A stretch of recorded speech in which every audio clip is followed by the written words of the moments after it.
안녕하세요. 오늘은 신경철학으로 유명한 패트리시아 처칠랜드의 양심이라는 책을 한번 살펴보도록 하겠습니다. 다른 포유류처럼 나도 사회적 뇌를 가지고 있다. 내 포유류의 뇌는 내 가족과 친구들에게 애착을 가지게끔 한다. 나는 양심이 있다. 혹은 내가 종종 생각하듯 나의 뇌는 내가 양심을 가지게끔 한다. 이런 구절들을 읽으면 인간이라는 게 어떻게 보면 아무것도 아닐 수 있겠다. 그런 생각이 들기도 합니다. 인간이 보여주는 양심이나 사회성 같은 것들은 생물학적 기반을 갖고 있다는 것이 저자의 주장인데요. 그러면 인간 사회성의 진화적인 기원을 추적해 보도록 하겠습니다. 먼저 냉혈동물이 있었고 이 파충류 같은 것들이요. 나중에 온혈동물이 나타나는데 이들은 태양의 온기가 전혀 없는 야간에도 활동이 가능한 장점을 갖고 있었습니다. 또 추운 지방에서 먹이를 찾을 수가 있었죠.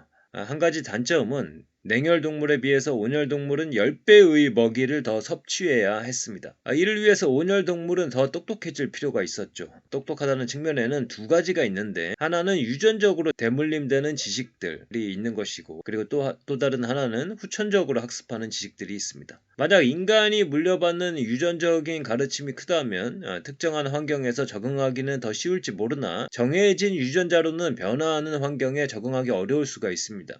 그래서 이 학습에 의한 가르침의 영역이 필요했습니다. 엄격하게 규칙을 갖고 태어나는 것이 아니라 유연하게 환경에 적응할 수 있는 뇌가 필요했던 것입니다. 포유류, 특히 인간으로 갈수록 미성숙한 뇌, 그러니까 나중에 더 많은 것을 담을 수 있는 뇌를 갖고 태어나게 되고 어른이 되는데 필요한 시간이 길어지게 됩니다. 새끼들은 어른들의 보살핌을 필요로 하고 반대로 어른들은 새끼들을 보호함으로써 결국에는 그 새끼들이 더 크고 유연한 뇌를 바탕으로 세상을 장악하여 자손을 남길 수 있었습니다. 이런 시스템은 어른들의 이타심 없이는 존재할 수 없습니다. 이것이 인간 사회성의 진화론적인 기원입니다.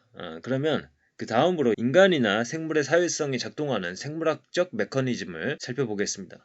쥐 중에 대초원 들쥐라고 있는데요. 이 쥐는 일부 1처제에 가까운 모습을 보여줍니다. 새끼를 낳으면 암컷뿐만 아니라 수컷도 새끼를 보호하려고 하는 모습을 보여줍니다. 또 이 암수 커플이 헤어지면은 각자가 스트레스를 엄청나게 느끼게 되고요. 반면에 산악들쥐라는 것이 있는데 이 동물은 함께 있기를 즐기기보다는 혼자 있는 것을 더 선호하는 그런 들쥐입니다. 쥐들의 뇌를 검사해 보니까요. 이 대초원 들쥐는 산악 들쥐에 비해서 옥시토신, 바소프레신의 수용체의 밀도가 훨씬 더 높은 것으로 드러났습니다. 이 신경 전달 물질이 수용체에 껴 맞춰지면서 영향력이 발휘가 되는 것이거든요. 그래서 수용체가 많으면 많을수록 신경 전달 물질이 껴 맞춰질 확률이 높아진다. 그래서 그 신경 전달 물질의 영향력이 더 높아지게 되는 것입니다.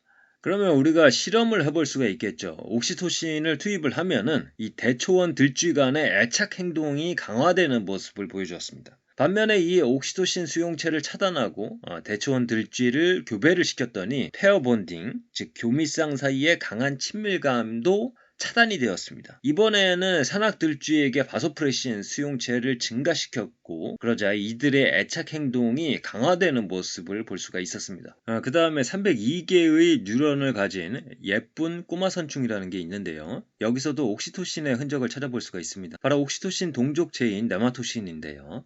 이 예쁜 꼬마 선충의 유충들이 이 네마토신을 방출하게 되면은 이 성충들은 같이 먹이를 먹던 곳에서 떠나게 되고 유충들은 성충과의 경쟁 없이 먹이를 먹을 수 있게 됩니다. 겉으로 보기에는 성충들이 유충들을 위해서 즉 어른들이 새끼들을 위해서 희생한 것처럼 보이죠. 하지만 사실은 단지 옥시토신 동족체의 작용에 불과했던 것입니다. 들쥐 그리고 예쁜 꼬마 선충처럼 혹시 인간의 삶도 그저 이런 정도의 것이 아닐까요? 이런 생각이 듭니다. 짝에 대한 애착의 핵심이 옥시토신이라는 사실도 마찬가지로 놀라웠다. 그 이유는 무엇인가? 왜냐하면 옥시토신이 어미와 새끼 사이의 애착의 핵심이기 때문이다. 이는 다음과 같이 요약할 수 있지 않을까? 애착은 보살핌을 낳고 보살핌은 양심을 낳는다. 들쥐의 일부 1처제를 좌우하는 이성은 존재하지 않으며 어떤 종교도 들쥐에게 규칙을 제시하지 않고 들쥐들의 세미나에서 어떤 철학적 논쟁도 전개되지 않는다. 대초원 들쥐들은 신경생물학적으로 그렇게 작동하기 때문에 사회적으로 일부 1처제이다. 그러니까 어떤 사람은 여러 번의 사랑을 하고 또 여러 번 결혼을 하는 사람도 있고 어떤 사람은 한 사람만을 평생 사랑하면서 살아갑니다. 옛날에 그 대학교 교수님이 수업 중에 해주셨던 이야기가 생각이 납니다. 그 교수님의 친구는 여러 여자들을 만나고 다니는 그런 사람이었는데 이 한 여자만을 만나는 교수님을 보고 답답해 하더라는 것입니다. 그래서 이 교수님이 이렇게 이야기를 했다고 합니다. 너는 1000명의 여자를 만날지 모르겠으나 나는 한 명의 여자에게서 1000개의 인격을 발견한다. 다시 책의 내용으로 돌아와서요. 우리가 살펴보고 있는 맥락에서 해석을 하자면 1000명의 애인을 만나는 것과 한 명의 애인을 만나는 것은 어쩌면 그저 특정 신경 전달 물질 수용체의 밀도가 얼마나 높냐 낮냐의 문제일 수도 있지 않을까라고 적용을 한번 해봅니다. 그 다음에 책에서 소개하고 있는 또 하나의 연구입니다.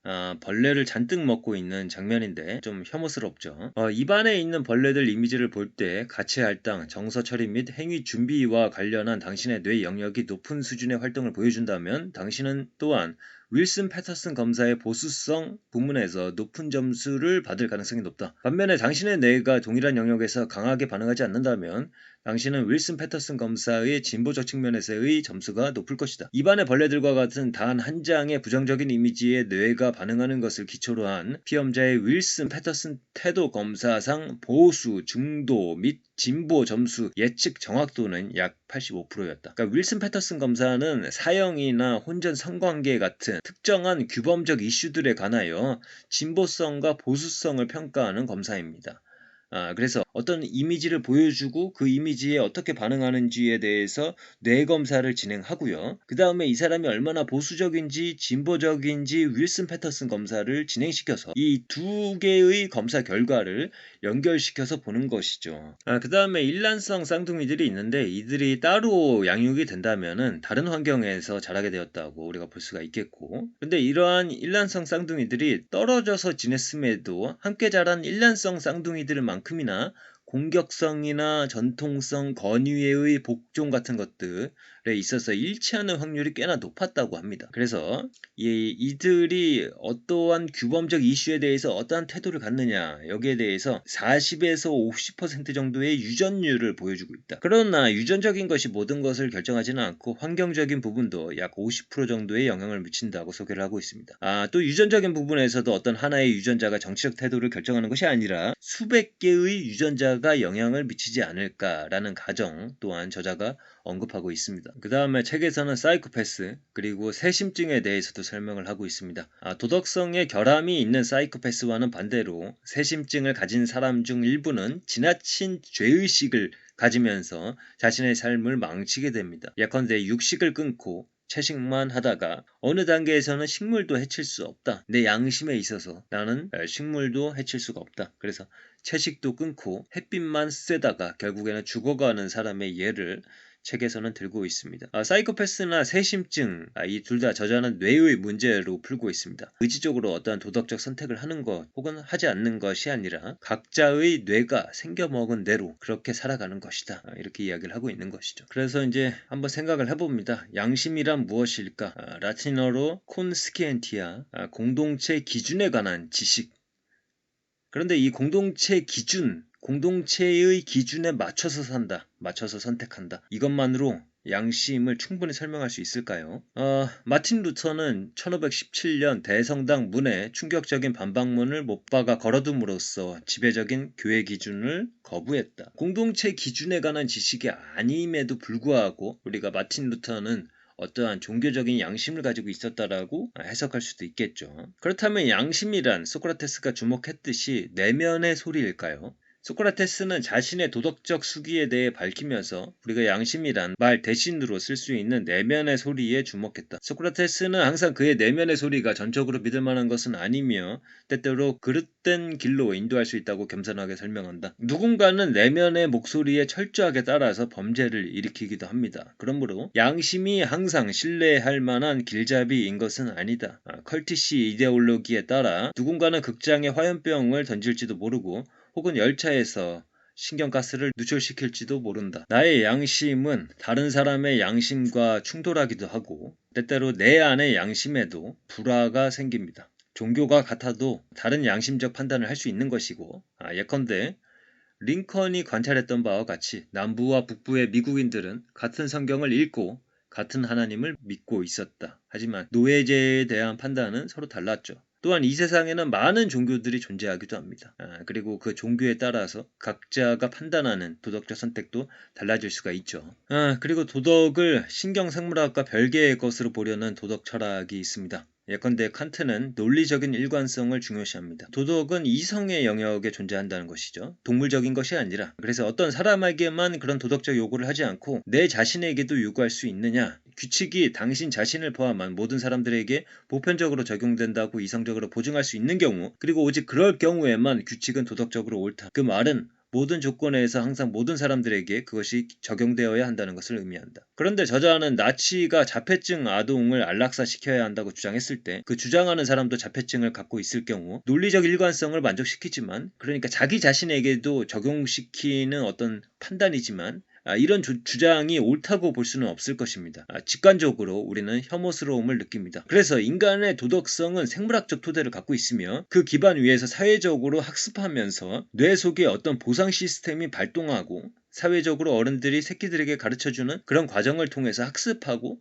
경험함으로써 배워나가는 것이다. 혹은 뇌가 구성되어 가는 것이라고 설명을 하는 것이지, 그 도덕이라는 것이 우리의 생물학적 토대 없이 순수하게 우리의 이성만으로 판단하는 것, 그런 영역에 있는 것이 아니다 라고 설명하고 있는 것입니다.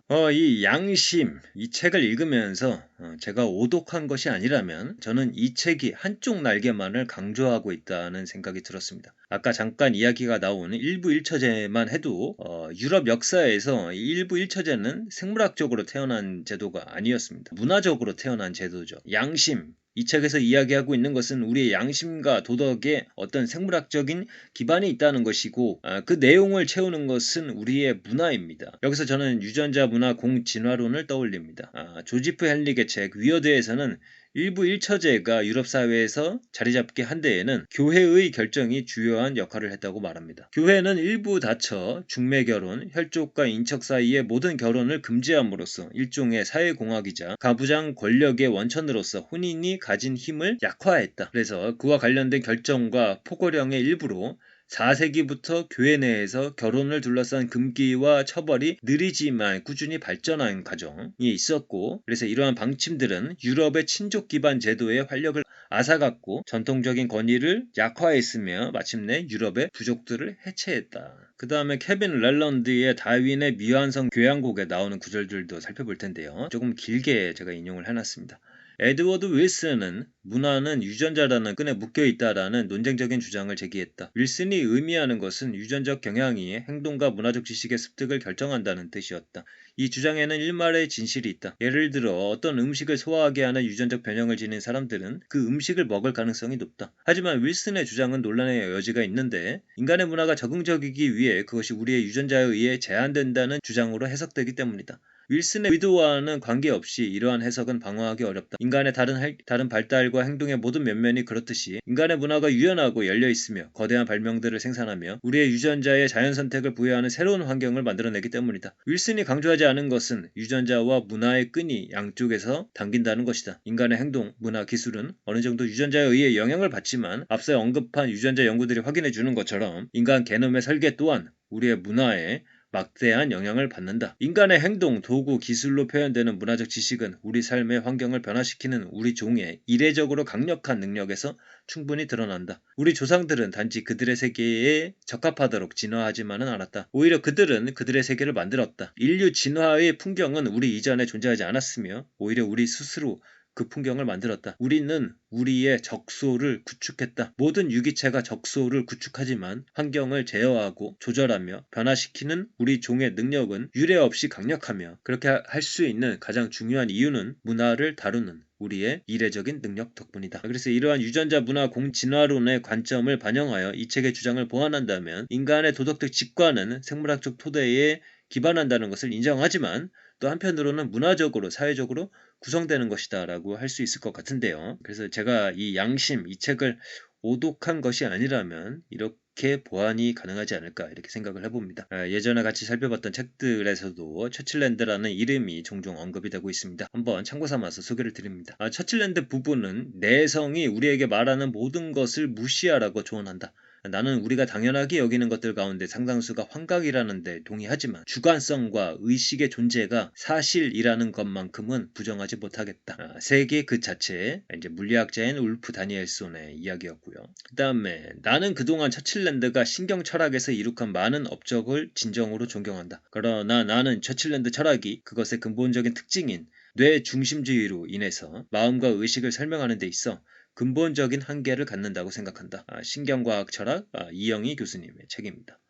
그래서 오늘 신경철학의 대가 패트리시아 처칠랜드의 양심이라는 책을 잠깐 살펴봤는데요. 책은 아주 어렵지 않은 난이도를 가지고 있습니다. 그래서 도덕과 양심의 기원을 논할 때 이 책을 다시 들춰봐야겠다. 이런 논의에 있어서 한 꼭지를 차지하겠구나 생각을 하면서 앞으로 이 분야에 있어서 더 채워갈 부분들이 있을 것입니다. 하여간 도덕과 양심의 기원, 이 문제는 인공지능도 윤리적 행위자가 될 수 있는가라는 질문이 앞으로도 계속 의미를 갖는 그런 세상으로 우리가 가고 있기 때문에 이 부분에 대한 관심이 있으신 분들은 공부 삼아서 한번 읽어볼 수 있는 책이겠습니다.